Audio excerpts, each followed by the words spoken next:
In this video, I will be showing you how to blend images in Canva. Let's get started. To begin, I start on the Canva homepage and navigate my cursor to the top left corner to click on the purple Create a Design button. From the pop-up menu, I look under the frequently used list and click YouTube Thumbnail, which opens a brand new blank canvas in the editor. Once the editor loads, I go over to the left sidebar and click on the Elements tab. Here, I navigate to my recently used items section and click See All to view my images. I click on the first photo, which features a close-up portrait of a graduate. Once it appears on the canvas, I drag its corner handles outward to expand it until it stretches across the entire frame to form our main background layer. Next, I return to the left panel and select my second photo, which shows a graduate viewed from behind. It lands directly on top of our background image.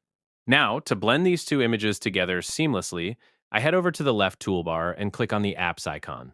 In the search box at the top of the Apps panel, I type in Image Blender and hit Search. From the results, I select the Image Blender app to open it. Inside the Image Blender side panel, I click on the Fade option under the main menu.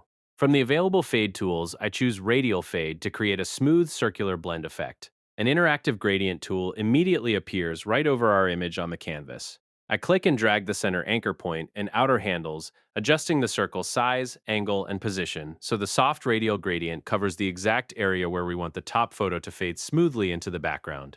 To refine the transition, I move back to the left panel and adjust the strength slider down to around 32 for a softer, more subtle blend. Satisfied with the placement, I click the purple Save button at the bottom. Canva processes the image and places our faded graphic back onto the canvas. I drag its edges to resize it and carefully reposition it over the right side of the canvas, aligning it with the underlying portrait picture. Finally, I click off the canvas to deselect the element and admire the finished, seamless image blend. And there you have it. That's the complete process of how to blend image in Canva.